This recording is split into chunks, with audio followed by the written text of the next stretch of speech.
오늘 말씀은 십자가 속의 부활 설계도의 말씀입니다. 우리가 부활절이 되면 이 부활절이 그 이스터냐 아니면은 레저렉션 데이냐 그거를 얘기를 많이 하잖아요. 근데 이제 부활절이라는 이 말의 그 어근, 우리가 사용하는 영어로 사용하는 그 이스터라는 그 어원에 대해서 여러 가지 말이 많아요. 어떤 분은 이스터라는 말이 아스타롯의 그 우상에서 나온 말이라는 그런 말을 하는 사람이 있는데, 그건 너무 좀 비약적인 그 말이고요. 이스터라는 말이 불행스럽게도 영국의 이스터라는 봄의 여신하고 이름이 같습니다. 그래서 EASTRE, 왜 우리가 센터 할 때 호주 사람들은 RE로 쓰는 것처럼 그 이스터라는 말을 EASTRE, 이건 고대어로 지금 사용하지 않는 말이긴 하지만 그래서 그 어원만 가지고 사람들이 이스터가 봄의 여신을 숭배하는 축제다, 이렇게 이야기하는 사람이 많거든요. 그리고 목사님들 중에서도 그렇게 이야기하는 분들이 많아요. 그런데 이미 이스터라는 말이 우리한테 너무 익숙하기 때문에, 그럼 이스터가 이걸 어떻게 해야 되나, 빼내야 되나, 그냥 사용해도 되나, 이런 거를 제가 고민을 하다가 공부를 조금 해갖고 왔습니다. 그럼 이스터라는 말이 정말 여신의 그 의미만 있는 거냐라는 거를 제가 좀 공부를 해갖고 왔는데, 이 이스터라는 말의 어근이 동쪽 혹은 새벽이란 그 어근을 갖고 있습니다. 그 뜻이 그렇단 말이죠. 이것은 새벽은 어둠이 끝나고 하루가 시작되는 시간이잖아요. 그런 것처럼 이스터라는 그 말의 어근은 그 이스터라는 여신의 이름도 있기는 하지만, 그러나 우리가 사용하는 새로운 시작이라는 의미가 있다는 거예요. 그래서 제가 공부한 바에 의하면 이 이스터가 여신에게서 왔다라는 근거가 사실은 매우 빈약합니다. 단지 단어의 의미가 같기 때문에, 단어가 같기 때문에 그렇게 사용하게 되는 거죠. 그래서 우리가 이스터라는 말을 사용하는 것에 대해서 그렇게 주저하지 할 필요는 없을 것 같고요. 그 다음에 정통교회의 신학자들 대부분 목사님들은 이스터라는 말을 사용하는 거에 대해서 그렇게 꺼리낌이 없으시다라는 거예요. 여러분들은 어떠십니까? 잘 모르셨죠? 이스터가 무슨 뜻이 있는지. 근데 이스터는 새로운 시작을 의미하는 겁니다. 새로운 시작은 예수님께서 죽으시고 장사되시고 그 어두움 가운데, 굴 가운데 계셨던 거기에서 새로운 시작, 빛 가운데로 나오는 그러한 의미가 있다라는 거예요. 근데 그 의미가 불행하게도 이스터라는 그 여신의 이름과 같았기 때문에 이것이 여신에게서 나온 이교풍습이라고 하는 사람이 있는데, 꼭 그럴 필요는 없습니다. 우리가 믿는 하나님을 부를 때 우리는 하나님이라고 부르잖아요. 이 하나님이란 말이 어디서 나온 걸까요? 그냥 우리나라에 있는 말입니다. 하나님이란 말이. 근데 히브리 말로 하나님이란 말은 엘로힘이라고 해요. 근데 왜 엘로힘을 하나님이라고 우리가 부를까요? 여기 원래 우리가 갖고 있는 신의 이름이기 때문에 하나님이라고 부르는 겁니다. 이제 그런 것처럼 그 지역에 여러 가지 이제 그 이스터라는 그러한 말들이 있었지만, 그 의미 가운데서 그냥 있는 단어를, 새로운 시작이라는 단어를 부활절로 생각을 하는 거죠. 이제 모든 구약의 율법 시대가 끝나고 예수 그리스도로 새롭게 시작하는 그러한 날, 바로 그것이 부활인 것입니다. 이 부활이라는 말을 이쪽 라틴 쪽에서, 그리스나 이탈리나 스페인이나 또 포르투갈이나 이런 나라에서는 파스카라고 합니다. 이 파스카는 히브리 말로 페시흐라고 합니다. 페시흐. 이거는 유월절을 말하는 거예요. 근데 이제 우리 영어를 쓰는 쪽에서는 독일이나 프랑스나 그 영국 이런 나라들은 이스터라는 말을 사용하면서 이것이 교회에서 써야 되냐 말아야 되냐 말이 많은데, 성탄절도 마찬가지잖아요. 성탄절이 무슨 날이냐라는 거죠. 그날은 태양신을 가장 크게 제사하는 날이었습니다. 그럼 부활절은 무슨 날이냐면은 춘분이 지나는 태양이 길어지는 날입니다. 근데 이런 날들이 왜 교회에서 왜 그 이교적인 그것들을 갖고 들어왔나라는 거예요. 이런 겁니다. 만약에 그냥 그날을 놔두고 성탄절을 따로 정했다. 그러면 지금 여기 만성절 할로윈데이가 있잖아요. 할로윈데이가 있는데 만약에 이 할로윈데이를 성령 강림절로 지켰다 그러면 할로윈데이를 지키지 않고 성령 강림절로 지켰을 거예요. 그런데 태양신을 숭배하던 사람들이 이거를 종교적인 습관을 버리기가 힘든 겁니다. 그러니까 교회에서 이 날을 성탄절로 지키자. 왜? 어차피 성탄절을 그 날짜를 찾을 수가 없습니다, 우리가. 그래서 그날을 성탄절로 지키게 하고 또 그 다음 큰 명절이 해가 길어지는 날이거든요. 그러니까 이제 이 서양 사람들은 태양신을 숭배했기 때문에 이 태양에 대해서 굉장히 민감한 거예요. 그래서 교회에서 그래 그러면 해가 길어지는 그날을 계속 숭배를 하니까 그냥 이 날을 아예 기독교적 명절인 부활절로 지켜버리는 겁니다. 그래서 이 날은 세속 문화, 종교 문화에 대해서 기독교의 문화가 그날을 접수한 날이라고 생각하시면 되는 거예요. 그래서 왜 태양신 숭배하는 그날을 성탄절로 지키냐? 아닙니다. 태양신 숭배를 점령한 날이 성탄절이고요. 태양신 숭배를 점령한 날이 바로 부활절인 것입니다. 그래서 그거 단어를 어떤 단어를 사용하느냐 그것이 중요한 건 아니고, 그리고 그 이스터라는 단어가 여신에서 전래했다라는 그러한 것이 분명하게 학문적으로 증명된 게 없습니다. 그래서 오히려 우리는 이 날을 새로운 시작의 의미에서 예수님께서 죽음을 이기시고 어둠을 이기시고 빛으로 부활하신 그것을 기념하는 날이 부활절인 것입니다. 여기까지 이해하셨죠? 왜 우리가 부활절을 이스터로 사용을 하는지를 우리는 알 수가 있습니다. 부활은 우리에게 이처럼 굉장히 중요한 것이고요. 왜 부활이 있어야만 됐나라는 것을 좀 말씀을 드리려고 합니다. 부활은 죽음 때문에 생긴 겁니다. 부활은 죽음만으로는 우리 기독교의 구원을 설명할 수가 없어요. 죽어주는 거는 얼마든지 많았습니다. 양도 우리 죄를 위해서 대신 죽었고요. 소도 죽었고 비둘기도 죽었습니다. 그런데 그 어느 것도 다시 살아나지는 못했어요. 그냥 죽는 것으로 끝났습니다. 그래서 유대인들은, 사두개인들은 영이 없다고 생각을 했어요. 그래서 바리새인들과 사두개인 중에 예수님을 믿는 사람들이 조금 생겨난 거는 바리새인들은 영이 있다고 믿었고 사두개인들, 제사장들이나 이런 사람들은 영이 없다고 믿었어요.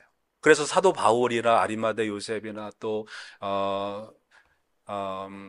예수님 밤에 찾아온 니고데모나 이런 사람들은 바리새인 출신들입니다. 그 부활이 죽음만으로 끝난다고 생각했을 때 사람들은 살아나는 걸 못 봤거든요. 사두개인들은 사람이 죽었다 살아나는 것을 못 봤거든요. 근데 예수님께서 죽음이 끝이 아니라는 것을 부활로 보여줬어요.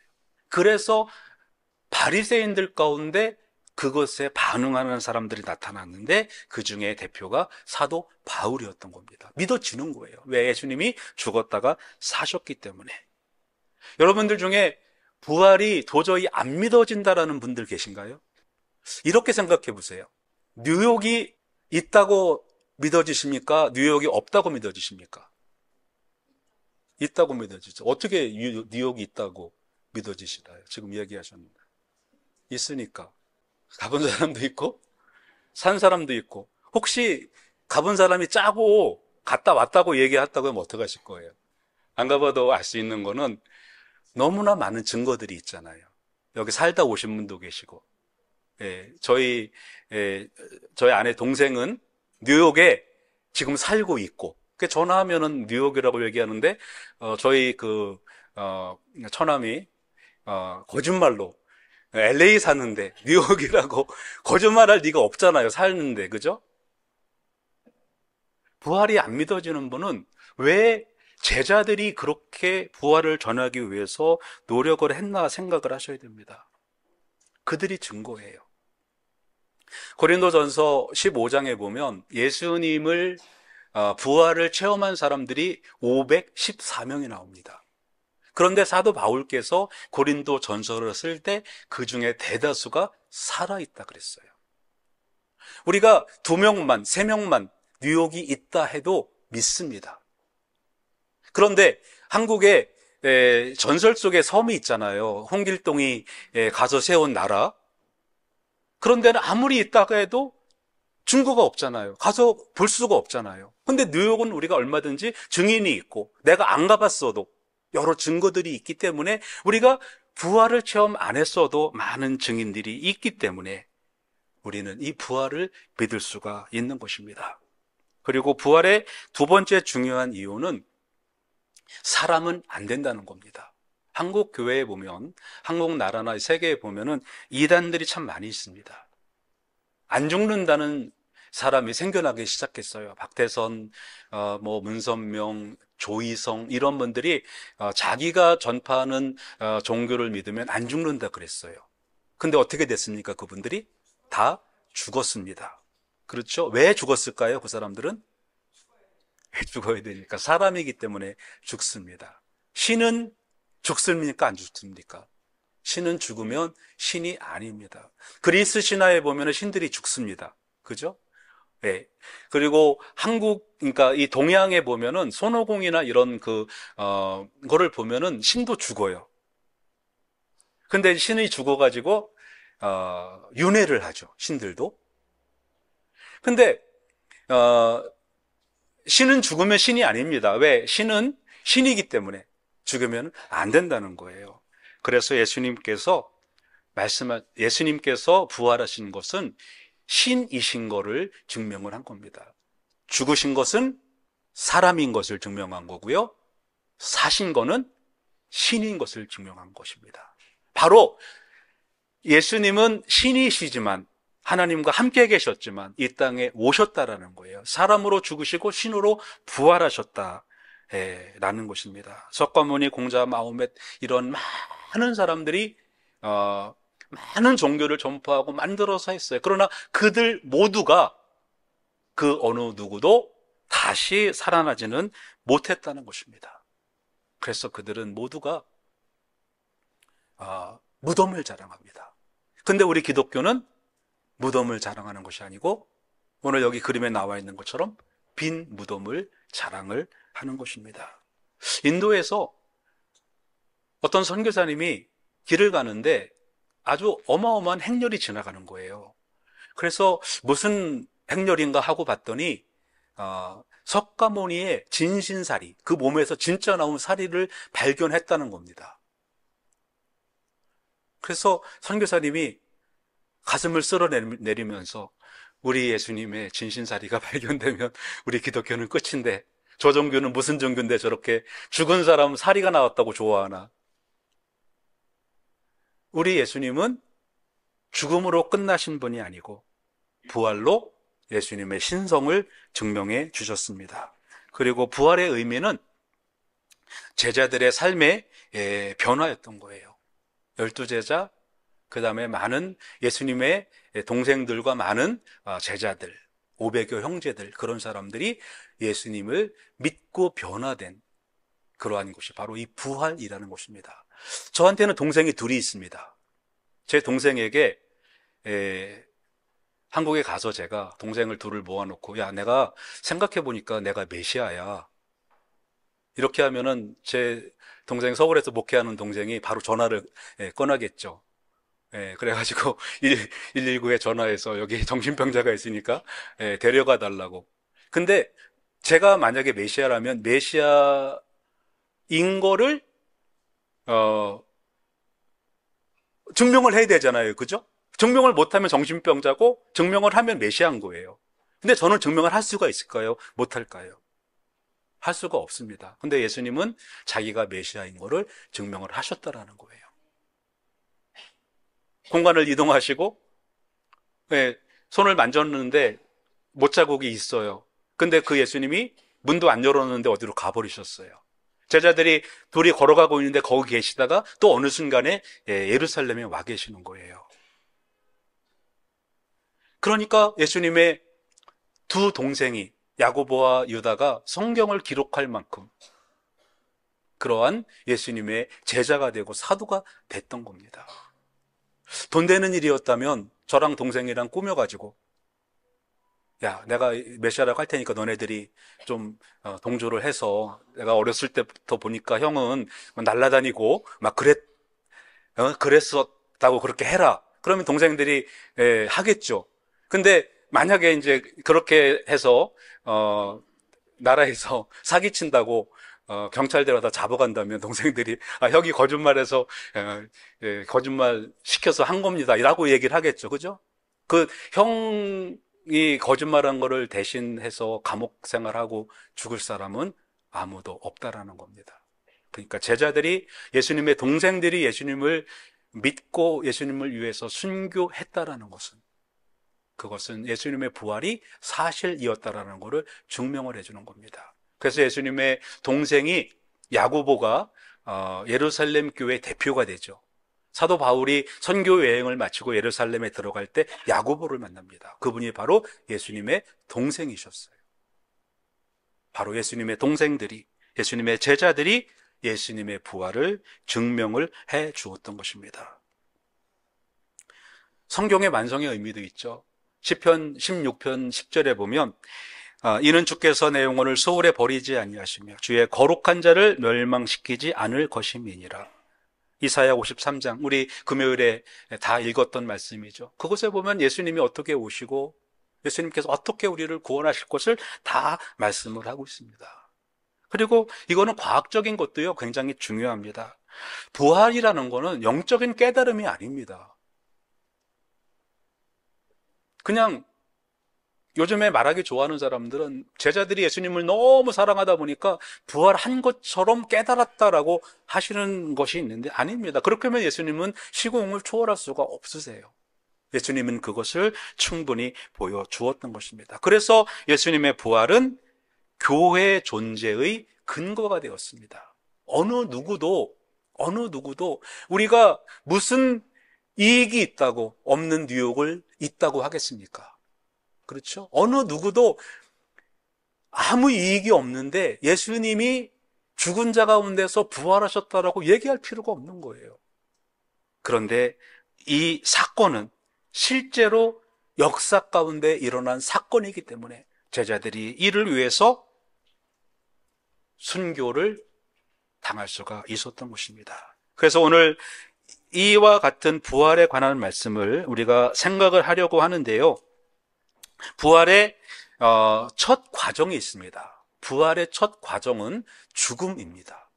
죽지 않으면 살아날 수가 없는 거죠. 왜 죽어야 됐냐, 예수님이? 그렇게 묻는 사람이 있습니다. 그러면 저는 이렇게 대답합니다. 부활하시려고. 죽지 않으면 부활이 없습니다. 죽어야 되는 겁니다. 히브리서 9장 22절에 피 흘림이 없은즉 죄사함이 없느니라는 말씀을 하고 있습니다. 우리에게는 생소한 그러한 내용이긴 하지만 왜 죽어야 되고 왜 그런 일이 있어야 되나, 왜 희생을 해야 되나라는 것이 있지만 구약 성경에 보면 사람이 죄를 용서받으려면 항상 누군가 대신 죽어줘야 됐습니다. 그것을 대속이라고 하는 거예요.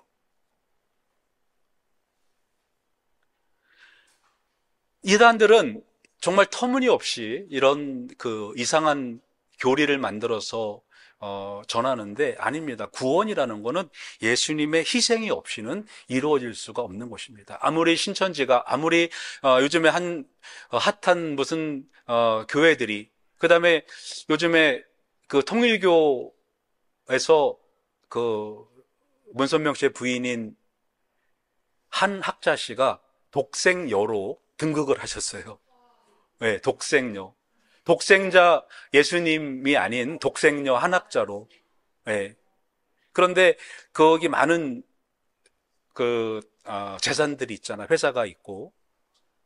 근데 결제를 못 해주면서 그 독생녀가 살아있는 어마어마한 궁전을 그 어느 지역에 짓고 있습니다. 그들은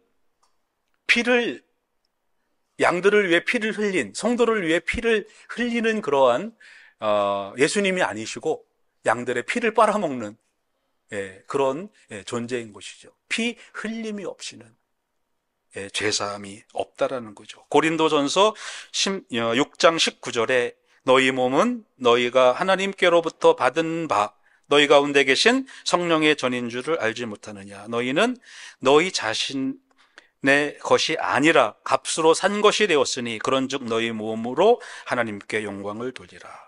값으로 사신 것이 되었으니 그 값은 바로 예수님의 피로 우리를 사셨다라는 것입니다.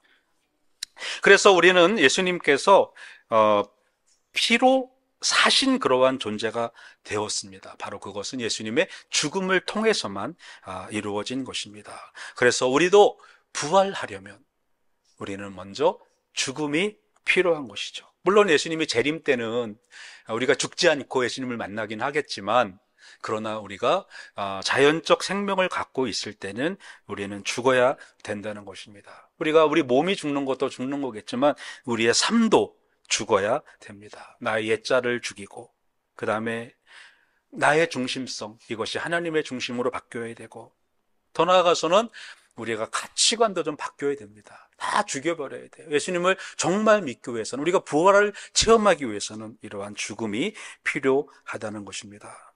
두 번째, 오늘 말씀은 예수님의 죽음 후에는 예수님의 장사가 있었다라는 것이죠. 예수님이 무덤에 묻히셨다라는 거예요. 이 의미는 뭐냐면 죽은 것을 최종적으로 사람들 앞에 선포하는 것이 묻는 겁니다. 그렇죠? 몇 해 전에 한국에서 이제 크리스찬이에요. 믿음이 너무 좋으신 부인께서 남편이 돌아가셨는데 남편이 이제 부인이 약사셨어요. 그러니까 자기가 기도하면 남편이 살아날 거라고 생각을 하고 남편이 돌아가셨는데 장례를 안 치르고 그냥 집에 놔뒀어요. 그냥 아이들도 아빠니까 시신이 있어도 그냥 아침에 학교 갈 때 인사하고 가고 갔다 와서 인사를 하고 그렇게 살았어요. 근데 그거 이제 알려줬어요, 사람들한테. 그래가지고 그분을 땅에 이제 장사를 지냈죠. 그리고 났을 때 그 부인 집사님이 남편이 진짜로 죽었구나라고 선포를 하는 거죠. 사람들이 한국에서는 3일장을 지내고 또 보통 이스라엘에서는 사람이 죽으면 4일을 생각을 합니다. 4일이 지나면 완전히 죽었다라고 생각을 해요. 그래서 보통 이제 장례식이 그렇게 조금 시간을 두고 그렇게 장례식을 하는데 그냥 죽으면 바로 묻는 게 아닙니다. 왜 그러냐면 혹시 살아날 수 있기 때문에. 그래서 실제로 그래요. 그래서 옛날에 그 중앙대 원목하시는 목사님이 계신데 이 목사님이 돌아가셨어요. 뇌파도 멈추고 숨도 멈추고 심장도 멈추고.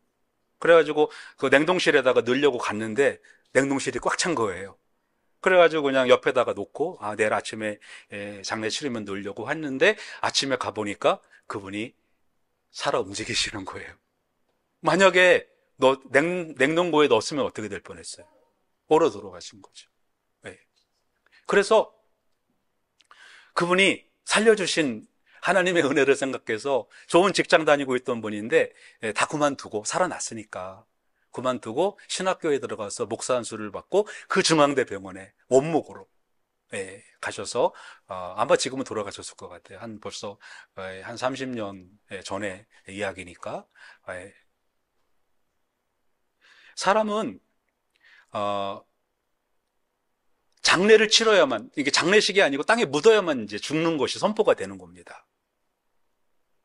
우스개 이제 크리스찬은 조크인데 어떤 크리스찬 부부가 미국에서 그 이스라엘 예루살렘으로 성지순례를 갔어요. 근데 계산을 이렇게 이제 가서 보니까 남편이 안 좋으셔갖고 병원에 갔는데 돌아가셨어요.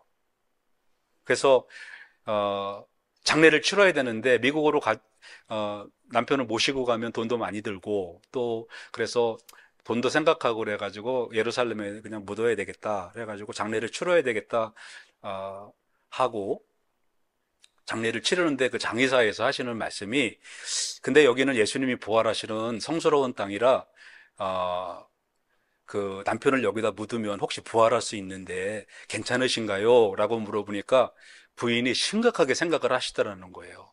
그러면서 장의사에게 그러시다면은 엎어서 장례를 치러 주십시오. 그래서 혹시 살아나도 위로 안 나오고 밑으로 계속 내려가셔서 저 불 속으로 들어가도록 엎어서 장례를 치러 주십시오. 이제 크리스찬 조크인데 못 살아난다는 거죠. 그죠? 살아날 수가 없다라는 거예요. 일단 묻었으면. 그런데 이게 발굴을 해보면 뭐 이거 저도 뭐 그 들은 이야기지만 그 냉동실에 시신이 들어간 냉동실에 위에 보면은 손톱으로 긁힌 자국이 많대요. 다 안 죽었는데 그 안에서 깨어난 사람들. 그리고 옛날 무덤들을 발굴을 해보면 그 관이 이렇게 긁힌 자국들이 꽤 많이 있답니다. 근데 일단 장사가 치러지면 땅에 묻으면 나오고 싶어도 못 나옵니다. 그죠? 무슨 의미일까요? 예수님이 장사 치러졌다라는 거는 혹시 살아나 있어도 못 살아난다는 그런 의미입니다. 완전히 세상과는 끝났다라는 거예요. 땅에 묻었다는 겁니다. 그래서 우리의 신앙생활도 이게 따라가야 돼요. 묻어버려야 됩니다. 그냥 죽었다고 나 성질 다 죽였어. 아니에요. 묻어버려야 됩니다. 땅에 그냥 다 묻고서 다시는 이게 밖으로 못 나오게. 혹시 살아나도 저 밑으로 들어가게. 엎어서 죽어야 돼요. 거꾸로 이렇게 해갖고 저 밑으로 들어가게 묻어버리십시오. 거꾸로 해갖고 아예 저 용암 저 밑에 그 마그마 속으로 들어가서 다 없어져 버리게 그렇게 하십시오. 그 후에 세 번째 말씀은 장사 지낸 후에 부활이 있었다라는 것입니다. 이것은 완전히 죽음을 증명하는 거예요. 십자가에서 죽음, 손바닥에 그 다음에 채찍에 맞으시고 창자국이 찔리시고 로마 병정들이 자비한 마음으로 예수님의 다리를 부러뜨려 드리려고 이미 갔더니 예수님이 돌아가셨어요. 그러실 필요가 없었던 거예요. 그리고 그것도 확실치가 않으니까 땅에 묻었습니다. 예수님은 완전히 죽으셨던 거예요. 그래서 끝난 줄 알았거든요.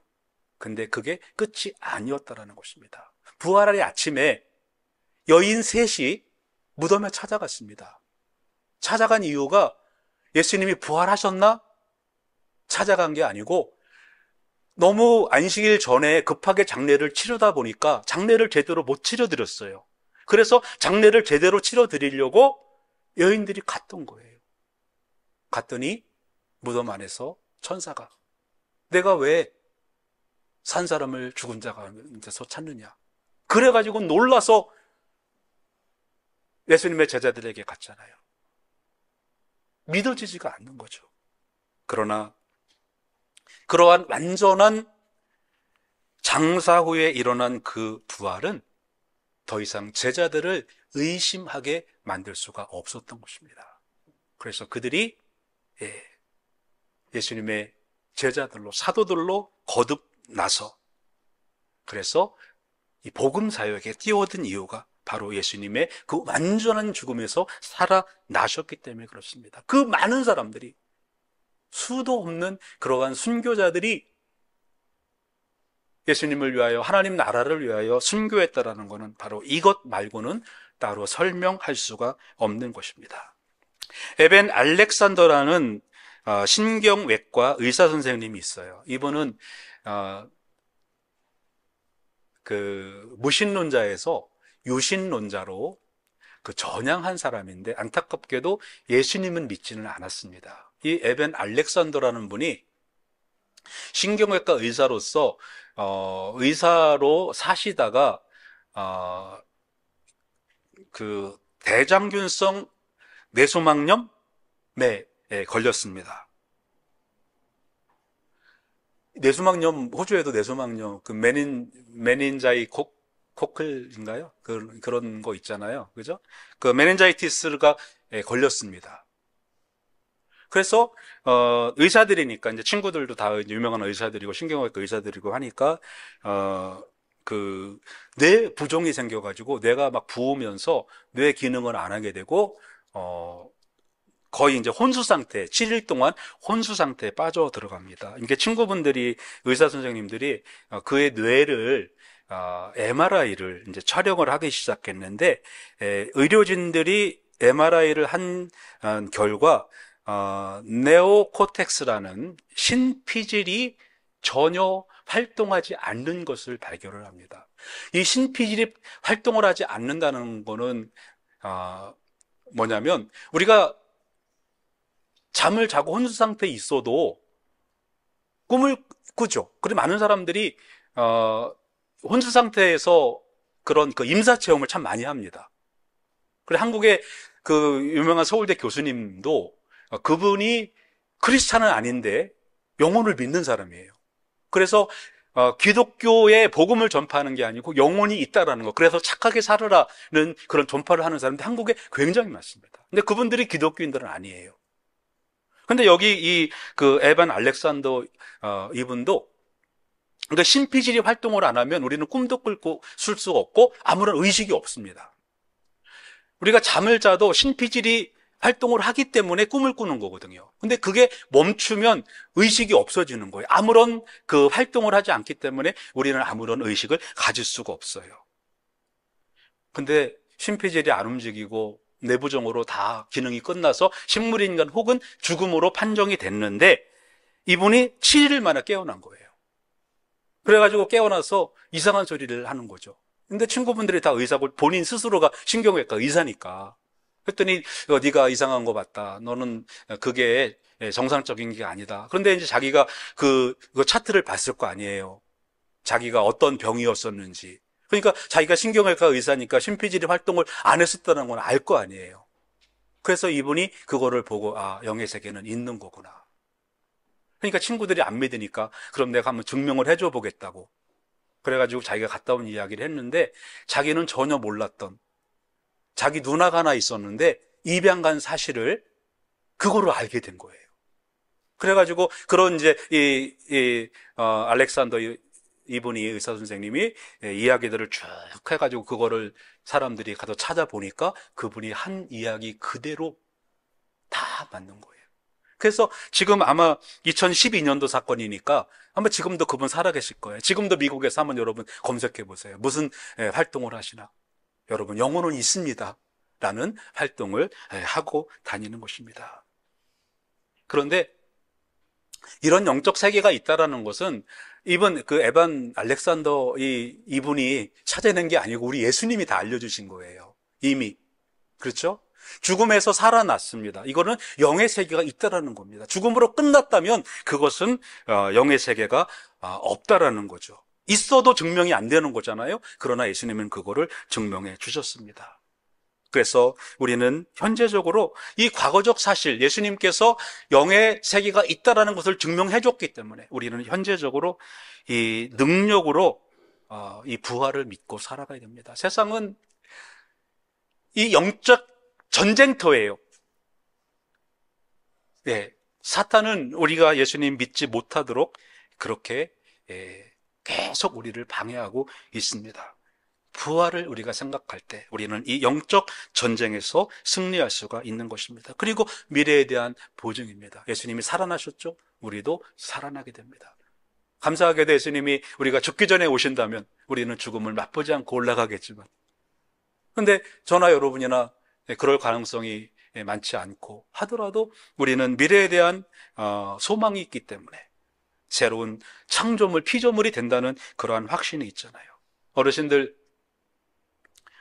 몸의 변화가 두려우시죠? 제가 떡을 먹는데 떡에 돌이, 큰 돌이 있더라고요. 그래서 왜 이 동방떡집에서 떡에다가 돌을 집어넣나 화가 나서 딱 하는데 빼보니까 제 이예요. 네, 제 이가 깨져가지고 떨어져 나왔더라고요. 그래서 이건 나이는 저도 젊은데, 근데 사실 젊어도 저는 제 나이에 비해서는 제가 다 제2거든요. 임플란트 하나도 없어요. 근데 저희 그 뭐 후배들 보면은 이 하는데, 임플란트 하는데 5만 불, 한국에서 2만 5천 불 주고 해갖고 왔는데 요 견적이 5만 불 나와서 한국에서 해갖고 왔다 그러더라고요. 근데 그럼에도 불구하고 자꾸 이렇게 손가락도 꼬부라지고 또 몸이 약해지고, 어르신들은 더 그러시죠, 그죠? 근데 우리가 전혀 슬퍼할 필요가 없습니다. 이것은 우리가 온 일이고, 예수님께서 이미 우리에게 부활을 보여주셨기 때문에 부활을 통해서 우리는 오히려 이렇게 살아가는 삶의 과정이 늙어서 슬프고 힘들고 고통스러운 것이 아니라 오히려 하나님과 더 가까워진다는 그러한 희망이 생기는 것입니다. 그래서 오늘 예수님께서는 십자가 속에서 부활을 설계하셨습니다. 우리가 죽는 과정이 필요하고 그 다음에 장사가 되어져야 됩니다. 그것은 완전히 없어져야 돼요. 땅에 묻어갖고 다시는 나오지 못하도록 해야 됩니다. 아주 콘크리트를 쳐가지고 살아나도 못 나오도록 그렇게 막으셔야 됩니다. 그러면 우리는 부활을 체험을 하게 됩니다. 부활을 체험했을 때 부활 상태에서만 머무르는 것이 아니고 우리는 새로운 피조물로서 살아가야 됩니다. 제가 여러분들을 축복하겠습니다. 성도님들은 오늘 예수님의 부활 생명이 과거의 기억이 되고 현재의 능력이 되고 미래의 기쁨이 되어서 새로운 부활의 피조물로 사시기를 주님의 이름으로 축원합니다. 기도하시겠습니다. 하나님, 오늘 우리가 부활절 아침에 예수님께서 이루신 그 부활이 어떤지 생각해 보았고, 또 예수님께서 그 부활을 이루실 과정이 어떤지를 생각해 봤습니다. 이것은 물리적으로도 우리가 충분히 이해할 수 있는 그러한 사건이었고, 또 성경과 많은 증인들을 통하여 우리에게 전해준 바, 이 복음이 우리의 삶에 힘이 되게 하시고 능력이 되게 하여 주시옵소서. 그래서 우리의 삶은 이제 없어지게 하시고 오직 부활하신 주님과 함께 새로운 피조물로 살아가는 우리 브릿지교회 성도들 되게 하여 주시옵소서. 예수님 이름으로 기도드립니다. 아멘.